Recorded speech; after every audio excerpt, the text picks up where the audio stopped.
The Seattle sea breeze tonight carried a faint saltiness as it slipped through the massive glass windows of the Blue Horizon restaurant, where warm golden light fell over tables draped in white linen and crystal glasses that gleamed under the glow.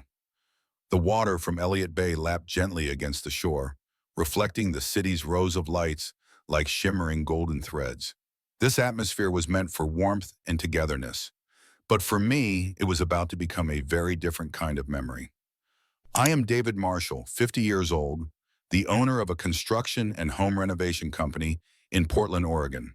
For 20 years, I had tried to become a part of the Whitaker family, a long-established name tied to real estate and commerce across the Pacific Northwest. I once believed that with enough time and devotion, they would see me as one of their own. But tonight, I would learn a very different lesson. Before I go on, let me ask you, for those watching this video, where are you from? And have you ever walked into a room, sat down at a table full of familiar faces, only to suddenly realize you were not truly welcome there? If your answer is yes, you may understand exactly how I felt at that moment. The 80th birthday party of my father-in-law, Howard, was an event Claire, my wife, and her siblings had been preparing for months. The Blue Horizon sat right on the water's edge, known for its fresh seafood menu and sweeping views of the bay. Crisp white tablecloths, bouquets of white lilies, Howard's favorite, arranged on each table. I walked in wearing a tailored gray suit, carrying a small silver-wrapped box that held an antique pocket watch I had found in a collector's shop, believing it would suit him perfectly. From the lobby, I saw the main table set at the center of the dining room. 12 chairs were arranged neatly, each with a handwritten name card in gold ink. I began scanning for mine, Marshall, David, but after reading them all, I realized it wasn't there. 12 chairs, 12 names, and not mine. Before I could ask, Brian Clare's younger brother glanced at me, the corner of his mouth lifting. Oops, must have miscounted. His voice carried just enough for those nearby to hear. A few chuckles broke out, not loud but clear. The sound was thin as thread, yet sharp as a blade, deliberate. I glanced at Claire. She was bent over, adjusting a napkin, as if too busy to notice what had just happened. My mother-in-law, Patricia, turned to speak to someone beside her without looking at me. In that instant, a cold emptiness spread through my chest. No one had said outright that I didn't belong here, but the absence of a chair, or rather, the fact that there had never been one for me, was the clearest answer I could have received. I drew in a slow, steady breath. When I spoke, my voice was so calm that it surprised even me. Looks like I'm not part of the family. A few eyes flickered, and the air around the table seemed to dip for a heartbeat. But almost immediately, the clinking of cutlery and the flow of conversation resumed, as if my words had been nothing more than a passing breeze. I didn't wait for anyone to respond, nor did I ask for an explanation. I set the gift box on the edge of the table, turned, and walked away. My footsteps echoed clearly across the polished wooden floor. Stepping out of the dining room, I made my way to the main lobby, where the bar glowed warmly under soft light. The air here was different, quieter, carrying the scent of pine wood and whiskey. I leaned against a wooden column and pulled my phone from my pocket. The screen lit up, reflecting my eyes, not angry, not confused, only focused and cold. Inside, they were still laughing, toasting, savoring appetizers. They thought I had just been pushed aside and would go home tonight carrying silent humiliation. They didn't know that every contract, the restaurant, the band, the photography service, the hotel, was in my name. They didn't know that with just a few touches on this screen, everything could change. I looked down at the phone, my fingers making the slightest movement. I had been silent for far too long. Tonight, they would learn just how much my silence was worth. 20 years is long enough to build a house from bare ground, long enough for a man to give all his effort and hope to be seen as family in his wife's household. But for me, those 20 years only deepened one truth. My background was never accepted in the Whitaker family. I was born and raised in Salem, Oregon, in a working-class family. My father was a carpenter, my mother a librarian at the public library. After high school, I studied construction while working part-time, then slowly built my own company, Marshall Homeworks, specializing in home repair and renovation. Not flashy, not loud, but enough to support myself and treat my employees fairly. I met Claire during a historic home restoration project in Portland. She was an interior architect, young, refined, and very different from me. Claire had grown up in the Whitaker family, a major name in commercial real estate in the Pacific Northwest. Her father, Howard, was the kind of man nearly everyone in the Portland property business knew. Successful, domineering, and skilled at making others feel smaller than him. In the early years of our marriage, I believed that with patience, they would see my worth. I attended every family gathering and helped whenever they needed me, which was often. When the Whitakers' lakeside house lost part of its roof in a storm, I rallied my crew, working 4 straight days from dawn until late at night. The invoice only covered materials. Labor was free. When they thanked me, Howard said, only a good workman could finish that fast. Not once did he call me by name, just the workman, as if to remind me that no matter if I owned my company, to him, I would never be more than that. Another time when the Whitaker family business was in crisis after a stalled shopping center project, I connected them with a trusted group of contractors I knew from large residential builds. The deal succeeded, the project resumed, and they avoided a multi-million-dollar loss. At the celebratory dinner, all praise went to Claire's younger brother, who had done nothing but sign the contract. I sat there quietly eating, as though my role had never existed. Then there was the time Claire's mother, Patricia, passed suddenly from a stroke. I handled the entire funeral, arranging the home, coordinating visitors, while Claire was grieving and her siblings were too busy hosting and tending to other matters. On the day of the service, I stood at the entrance, welcoming guests. One of Patricia's friends, after I guided her inside, asked, "Whose cousin is that?" He smiled and replied, "My son-in-law." The words carried a deliberate distance, as though son-in-law meant something temporary, foreign. Claire was not a bad person, but she had a habit of staying silent whenever I clashed with her family. When Howard mocked me at dinner, she would just give a faint smile and change the subject. When Brian hinted that I had married Claire to climb up, she quietly refilled glasses. Once, I asked why she never stood up for me. Her answer was, "I don't want to make things more tense." I had heard that too many times, until it became an easy excuse for me to swallow every slight. But swallowing does not mean forgetting. Every sarcastic remark, every appraising glance, every time my name was accidentally omitted or my opinion ignored, they all built up. I knew they didn't see me as an equal. To them, I was Claire's nice husband, someone they could call when the roof leaked, when a build went wrong, when they needed a man to do the hard work without demanding credit. But I was not part of the family, not by their definition. Over 2 decades, I learned to read the subtle signs that outsiders would miss. The way Howard would sit at the head of the table and avoid my eyes when talking about the successful members of the family. The way big decisions were discussed in meetings I was never invited to. The way they said the whole family when they meant everyone except me.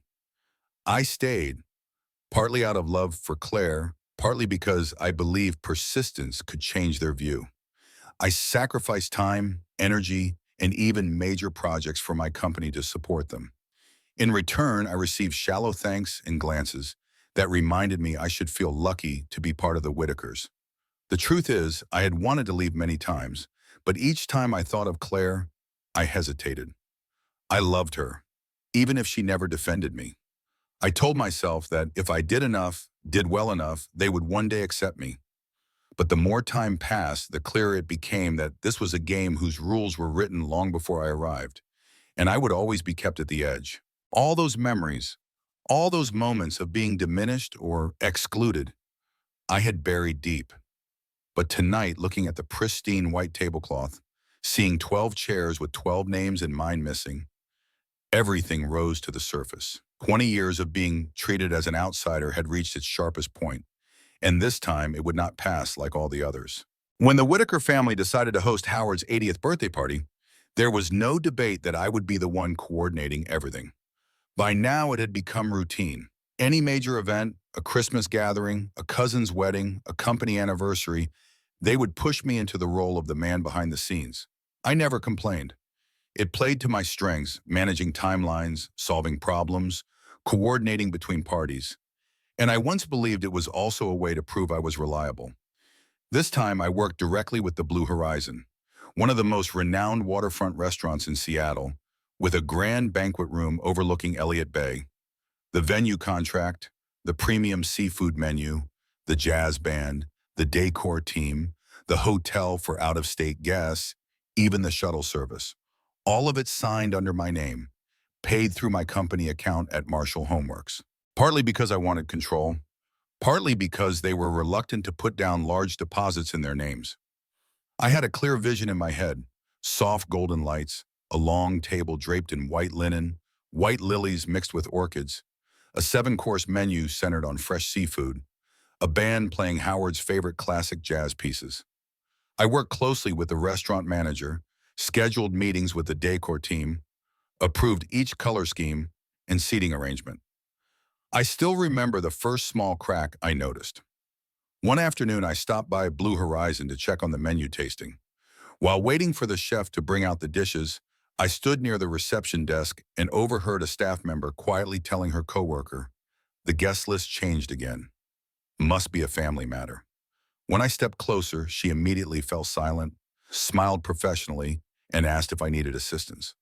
The comment was vague, but it was enough to cast a thin layer of haze over my plans. I had been in the Whittaker family long enough to know that family matters usually meant one thing: I was not in the circle making the decisions. That night, I sat at my desk and opened every contract on my computer. I went through each term carefully. Whose name was on it? What were the cancellation conditions? How much notice was required? Which account held the deposit? I kept the originals, hard copies, and scans on an external drive. I also uploaded them to a secure online folder. Only I knew the password. I didn't ask Claire. I didn't bring it up to anyone. I knew that if I did, the answer would be half the truth or a hollow reassurance. Instead, I stayed quiet, observed, and continued working as if nothing had changed. From that moment, what I called a plan B began to form in my mind. It wasn't, at least I convinced myself at the time, a revenge plan.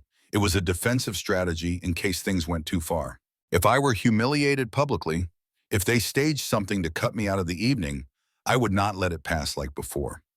In the days that followed, more signals appeared. When I called the hotel manager to confirm the number of rooms reserved, she asked, "Should we keep your room as is or cancel it like they requested?" I answered immediately, "Keep it. Any changes must go through me." My voice was cold enough that she apologized and noted it down right away. I also began to notice the way Claire spoke about the party. She used to tell me about every planning meeting, but this time she would only say briefly, "They're still discussing details." When I asked who they meant, she would change the subject. In my work, I am used to preparing backup plans. On a construction site, things can collapse if you don't account for worst-case scenarios. I applied that principle here. I drafted emails to each vendor, ready to cancel with one click. I made sure all payments came from accounts I controlled, so I could demand refunds immediately. I even listed the order of cancellations, from the most expensive, like the restaurant and hotel, down to the smaller services. Each night, I reviewed the contracts again, line by line. No one in the Whittaker family knew they had handed me the keys to control the entire event. They assumed I would be the compliant worker, and when they were done with me, they could simply set me aside. I remember one evening sitting in my office with the desk lamp on, papers and my laptop spread before me, when Claire walked in. She stood at the door for a few seconds, then asked, "What are you working on so intently?" I said, "Just reviewing some contracts." She nodded, turned away, and didn't ask more. Had she stepped closer, she might have seen the words "backup folder," Plan B on my screen. My silence was not passivity. It was a kind of waiting for them to reveal their hand completely, waiting to see if they would push me out of the frame in front of everyone. And if they did, I was ready to turn silence into action. Years in this family had taught me one thing: sometimes the most effective counterstrike is not a shout in a crowded room, but a quiet decision that makes the entire structure collapse. I didn't know if I would need to use that plan, but hearing more hints from restaurant staff, watching Claire avoid my eyes, and feeling the cold distance in recent gatherings, I knew the likelihood was growing with each passing day. And I also knew that if they truly meant to remove me, I would not leave with empty hands and a bowed back. The afternoon before the party, Seattle lay under a thin layer of clouds, pale light spilling over the surface of Elliott Bay like an enormous sheet of gray glass. I arrived at the Blue Horizon to give final approval to the menu and inspect the arrangement of the tables. The restaurant manager, an Italian man named Marco, walked me through the grand banquet room. The long table was already covered in white linen, crystal glasses lined in perfect rows, and white lilies mixed with orchids placed in clear glass vases. I pointed out a few minor adjustments, then told him I would return that evening to see the lighting in full effect. As I made my way toward the side hall, I heard voices drifting from a small meeting room nearby. The door was slightly ajar, and I instantly recognized Howard's voice, deep, deliberate, carrying that unmistakable authority. The other voice was Brian's, Claire's younger brother. "We'll remove his chair so everyone thinks he left on his own." No shouting, no scene, just that space and a passing remark, enough for him to understand his place. I froze for a moment, heart thudding once, then slowly moved closer, leaning against the doorframe. Brian gave a short laugh. "I bet he'll get up immediately." That type of prideful man. In front of the relatives and guests, no one will have to say another word. The story will spread itself. Howard replied, "Exactly. And afterward, when anyone asks, we'll just say he overreacted. People will nod and say, 'Ah, that explains it.'" Two chuckles followed, then the scrape of chairs as someone stood. I moved away, walking quickly toward the lobby, pretending to check my phone as they passed. Howard gave me a brief, expressionless glance. Brian offered a curt nod. In that moment, all the scattered pieces from the past weeks clicked into place. The restaurant staff's cryptic hints, Claire's evasiveness, the invisible gap at recent gatherings, they all pointed to one conclusion. They were staging a scene to humiliate me in front of everyone. And more than that, they wanted me to leave in a way that would make me look hot-tempered, unable to control myself. An elegant erasure of dignity, neat and clean, with only them and me knowing it was orchestrated. If I had been the man I was 10 years ago, I might have stormed into that room, slammed the table, and told them I had heard everything. But 20 years in this family had taught me that an outburst only handed them the victory. It would give them the story they wanted, that I was not calm or mature enough to belong in the Whitaker family. I returned to my temporary office at the hotel and opened the Plan B folder. Today, it was no longer a backup. It was the main plan. I rewrote the cancellation emails, refining the wording so no one could dispute them. Each message carried the contract, signatures, and cancellation clauses, all proof that I had the authority to make the decision. I kept them in draft mode, one click away from sending. Then I pulled out my phone, scrolling through my contacts. Marco at the restaurant, Grace at the decor company, Carl from the jazz band, the hotel manager, the shuttle service. I reviewed the order in which I would call, from the most expensive contracts down to the smallest service. Once the sequence began, everything would topple like a row of dominoes. That evening, Claire and I attended a light dinner with some guests from California and Texas.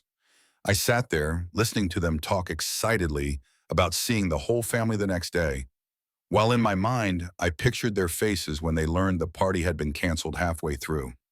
I felt no gloating, only a strange stillness. After the meal, I told Claire I would wake early the next day to do one last check at the restaurant. She nodded without suspicion.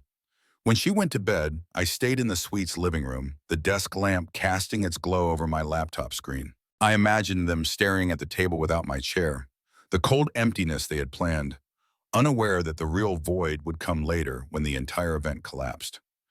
Their plan relied on my reacting instantly, walking out, leaving them to spin the story their way. But I would not leave. I would stay just long enough to set my plan in motion, then walk away on my terms. When I shut down the laptop, I looked out the window. The harbor lights blinked in the distance. Waves broke steadily against the shore. I thought of the 20 years I had stayed silent, of every time I had been dismissed, every word I had swallowed. It would all end tomorrow, not with an explosion, but with a collapse calculated to be smooth, quiet, and unforgettable. Tomorrow they would walk into a trap they didn't even know existed, and this time the story would no longer be theirs. It would be mine. I stepped out of the banquet room into the warm golden light, leaving behind the clink of cutlery and the thin, polite smiles. The glass doors closed, muffling the noise until only the sound of the sea breeze in the lobby and the soft lap of waves against the pier remained. I walked straight to the parking lot, opened the door of my pickup, and sat in the driver's seat. The phone rested in my hand. I opened my contacts and tapped Marco's number, Oz, the manager of the Blue Horizon. He picked up after 2 rings, his voice still polite. "Mr. Marshall, is there anything I can help you with before the event begins?" I looked out at the water, my voice even and firm. "Marco, I want to cancel the entire contract immediately. Refund the deposit to my company account, as stated in the contract, and inform the guests that the event cannot continue unless they pay in full on the spot." There was a pause on the line, then Marco lowered his voice. "Are you certain? This is a major event." "I am certain," I said. "All the documents have my signature." "Correct." "Yes, they do." "Then do it. I'll send the confirmation email right now." I opened the Plan B folder and hit send on the prepared email to Marco. Less than a minute later, a notification from the payment system popped up. The refund request had been logged. Next was the jazz band. I called Carl, the band leader. "Carl, tonight's contract is canceled. You and your members can pack up. I'll wire you the cancellation fee as agreed." Carl was silent for a moment before saying, "I'm guessing something happened." "Thanks, David." Then came Grace at the decor company. I told her to remove the extra arrangements scheduled for the evening and cancel the entire setup for tomorrow. The luxury wedding photography service they had booked, through me, got their cancellation notice right after. Finally, the hotel is for out-of-state guests. I told the manager, all rooms booked under my name will be canceled after tonight. Don't add any further charges to my account. Each call was a domino tipping into the next, pulling the whole line down. In under 15 minutes, every logistical piece of the event had been removed from its place. I sat still for a moment, checking my watch. There was still time to go back and watch the collapse they never saw coming. I entered the restaurant through the side entrance, following a hallway to a door near the kitchen, a perfect vantage point to see the head table without being noticed. From here, I had a clear view of it all. Howard sat in the host's seat, Claire to his right, Brian to his left. Around them, siblings, relatives, and old friends. White wine glinted under the lights, white lilies releasing a faint fragrance. Marco appeared beside the table, leaning to speak to Howard. At first, Howard just tilted his head, listening, his expression calm. But after a few sentences, his brows knit, his mouth pressed into a flat line. I saw Claire lean in to ask something quietly, and Howard's reply made her sit up straight, her gaze darting quickly around the table as if searching for something. Brian froze, his usual smile gone. Marco kept talking, this time loud enough for a few nearby guests to hear. A woman across the table covered her mouth and whispered to her companion. Like a ripple on water, the murmur spread to the next table. I knew Marco was saying exactly what I'd told him. The contract was canceled, all services withdrawn, and if they wanted to continue, the Whitaker family would have to pay the entire cost on the spot, a figure large enough to make anyone hesitate. Howard's face shifted from red with anger to pale with realization. Claire bit her lip, her eyes no longer scanning for me, but fixed on the table. A few guests began to stand, pulling on coats. The scrape of chairs echoed. The hum of voices grew louder, blending with the waves outside. I stood in the shadow of the hallway, hands in my pockets, watching like a stranger who'd stumbled upon an expensive evening falling apart. Brian shot to his feet, pointing at Marco, his mouth moving with what I guessed were the words, "We had a reservation." But Marco only shook his head and pointed to the contract and my name on it. Then I saw Howard's eyes, for the first time that night, turned toward the doorway where I stood. I don't know if he recognized me, but I met his gaze without blinking. In that moment, we were no longer father-in-law and son-in-law, but two men who both understood exactly who now held control. One guest left the table, then another. Voices overlapped with footsteps, the doors opening and closing. The scent of wine, seafood, and lilies was now mixed with the smell of a public defeat. I knew I had achieved what I wanted. Not money, not applause, but that precise moment when they realized their plan had been completely overturned. And this time the story that spread would not be David left in a huff, but the Whitaker family's party collapsed at the table. I stepped back and took the side exit, leaving behind the noise and the scent of lilies already beginning to wilt.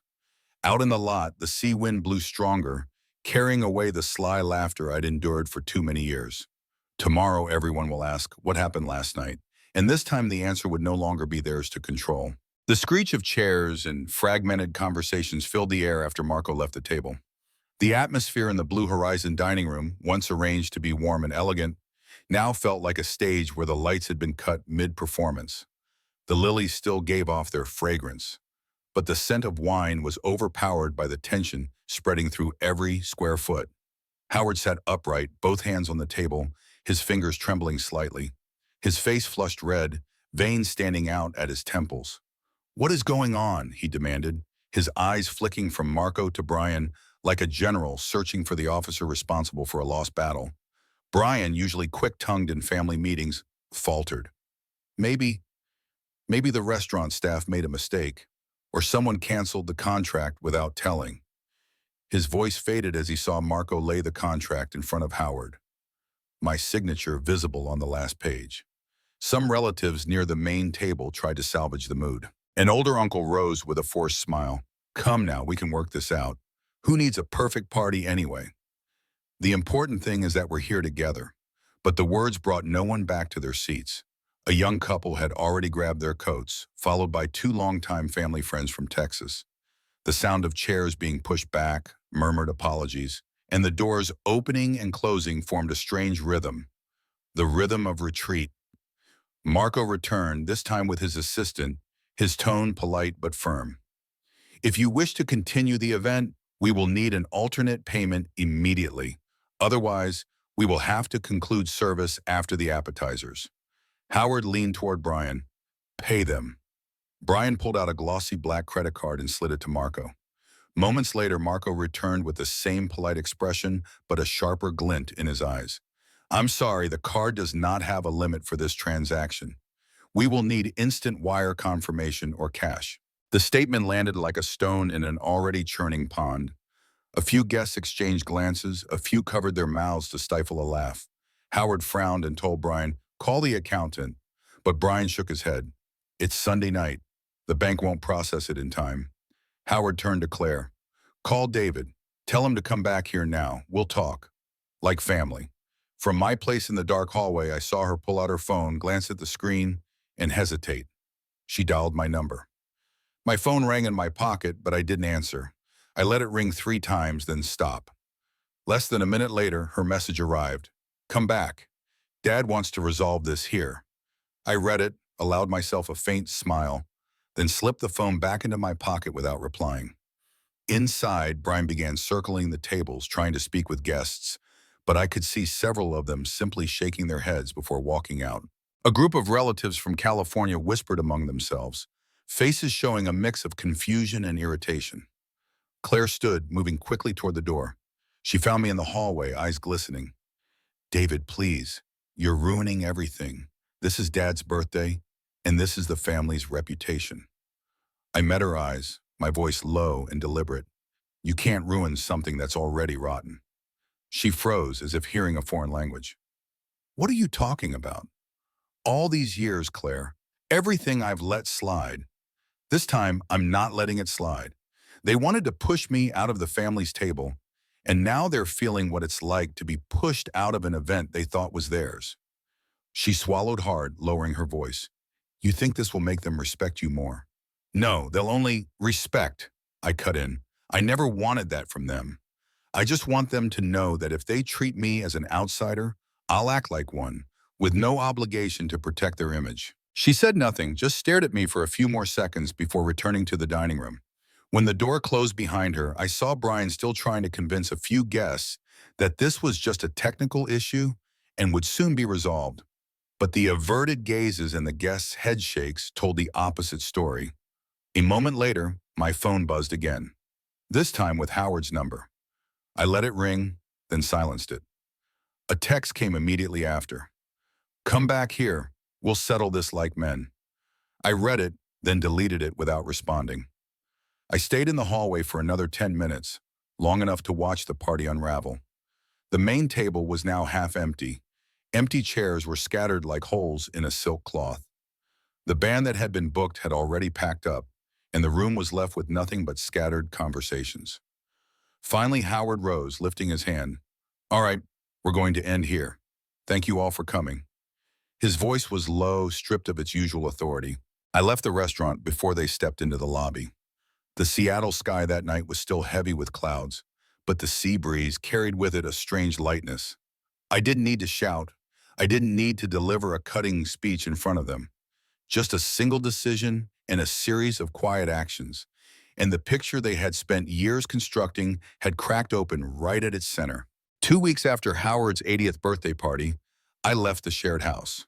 No shouting, no arguments, just a misty morning where I packed all my personal belongings into the old pickup, closed the door, and left the keys on the kitchen table. Claire wasn't there, and I figured that was for the best. I no longer wanted to explain or justify anything. My silence now was the clearest answer I could give. I found a small apartment near the Seattle waterfront, only a 10-minute walk from the pier. It wasn't large, but the big window faced the water, and each morning the gray-blue light of Elliott Bay poured in, mingling with the calls of gulls and the scent of salt. I bought a long wooden table and set it right by the window, turning it into both my workspace and my morning coffee spot. No more strained laughter over family dinners. No more watchful eyes when I came home late. Just space that was entirely mine, and that felt lighter than anything I'd known in years. My company, a mid-sized firm specializing in high-end interior design and construction, began landing more contracts, many from clients who had first met me through events hosted by my former in-laws. It seemed that once I shed the shadow of Claire's husband and stood alone under my name, my reputation shone brighter. These new projects not only grew the business, but gave me enough financial freedom to ensure no one could ever use money as a leash again. I also let myself try new things. One afternoon, walking past the pier, I saw a group laughing and calling out as they paddled kayaks into the bay. They invited me to join, and I agreed instantly, a decision I might have hesitated over before, afraid of being inconvenient or judged for wasting time. At first, kayaking left my shoulders and back aching, but within weeks I felt stronger, my breathing deeper, and my mind calmer. Through those kayaking trips, I made new friends, people who didn't care who I used to be in my wife's family, who didn't ask about my work unless I wanted to talk about it. We organized multi-day outings, bringing tents, camp stoves, and long, meandering stories told by the fire under the night sky. In those moments, I realized I had lived too long inside a narrow circle where everything was defined by relatives and marital ties, rather than by who I truly was. Claire still reached out from time to time, mostly short messages asking if I was well or how the business was going. I answered politely but never steered the conversation further. I no longer blamed her, but I didn't expect her to stand by me as a true partner either. This distance, I knew, was necessary so neither of us would fall back into the old cycle. Each morning I began the day by brewing coffee, opening the window, and watching the sea change color with the sun. I'd grown used to not having to please anyone, just to be accepted. On weekends, I often paddled far out, dropped anchor, and either fished or simply let the waves carry me. Sometimes I brought a camera and captured sunsets, printing the images to hang in my living room. When my company entered the first quarter of the new year, I signed a major contract with a boutique hotel chain. Its president, a woman who had met me at a charity event years ago, said plainly, "I always knew you were good, but now that you stand on your own, I can see how you run things." That felt like a milestone, confirming I had stepped out from the old shadow completely. One autumn afternoon, paddling back toward shore, I saw Claire and Howard standing at the railing of a waterfront restaurant. They were speaking with someone and didn't notice me. Instead of anger or bitterness, I just felt a quiet smile form. They were still there, in a world I had stepped out of, and I had no desire to return. Freedom, I realized, wasn't a single explosive moment. It was the accumulation of days lived honestly, without needing anyone's permission. I no longer sat at tables others chose for me, nor feared being left out when they miscounted seats. Now I built my table in a place where I could watch the harbor and hear the waves every day. When winter came, I joined a 2-week coastal voyage through the seaside towns of Washington and Oregon. At night, I stood on the ship's deck, looking at a sky full of stars, feeling small but utterly at peace. No more glittering dinners, stripped of respect. No more measuring glances. Only sea wind, the sound of water, and the sense that I truly belonged where I chose to be. I knew that once I'd found this feeling, I would never trade it for half-hearted acceptance again. And that was the greatest gift being removed from the table had ever given me. A year passed faster than I expected. Seattle had entered October again, the sky gray, rain scattered, the air carrying the scent of salt and damp wood. My work remained steady, the kayak trips, the quiet morning coffees by the sea-facing window, still an irreplaceable part of my life. I had grown accustomed to this unhurried but complete rhythm. One morning, just as I returned from the harbor, I saw an envelope sitting in the mailbox. Thick cream paper, embossed letters. I recognized it instantly from the handwriting and the wax seal, the signature style of invitations sent out by the Howard family. Inside was a formal invitation to Mr. Howard's 81st birthday party, date, time, venue, dress code, all detailed with care, as if nothing had ever happened, as if last year's evening, with all its humiliation and shattering, had never existed. I stood in the kitchen looking at the card for a few seconds, then, without the slightest hesitation, tore it into small pieces and dropped them into the trash. No anger, no bitterness, just a decisive act. I no longer had any desire to step into a room where I would have to wonder if I even had a seat. I had nothing left to prove, no reason to replay any performance just to make peace for appearances. As the card disappeared into the bottom of the bin, I realized I had truly stepped out of the endless loop of waiting for acknowledgement from people who had never intended to give it to me. People like to believe that family is the strongest bond, that as long as blood or a title is shared, any fracture can be repaired. But I learned a different truth. You can repair a house, replace every brick, and repaint every wall. But when the foundation has collapsed, when respect has been destroyed, you will never rebuild it to stand as it once did. The foundation of a family does not lie in lavish parties or polite greetings. It lies in unconditional respect, in standing up for each other when it matters, in the small but consistent actions that prove you belong to one another. Once that foundation has been left to rot, no amount of gold leaf on the walls will make the house anything more than an empty shell. I did not turn my back on my wife's family to seek revenge or to sever all ties. I simply chose to set a boundary to protect my values. That boundary says I will not accept being treated with contempt, no matter what name the person carries or what role they hold in my life.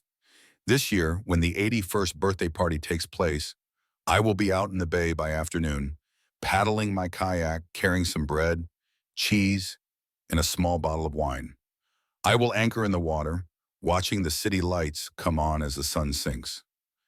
Out there will be no forced laughter, no sly jokes, no one miscounting my seat. Only the sound of waves, the rhythm of my paddle, and me, wholly belonging to myself. If you are listening to this, remember, boundaries are not walls to divide, they are fences to protect. Setting boundaries does not mean you abandon love. It means you respect yourself enough not to let others trespass on your worth. Family, friends, anyone. If they truly value you, they will honor those boundaries. And if they deliberately break them, walking away is not a loss, it is a release. Do not be afraid to say no to the things that take away your peace. Do not fear being called cold simply because you refuse to play by someone else's rules. Life is too short to sit in a chair begrudgingly given to you when you can build your table in a place where you are truly welcomed. And if this story resonates with you, remember to subscribe. We are here to share stories of powerful silence, of how people reclaim their worth without having to shout. Because sometimes the greatest victory is when you walk away and never look back.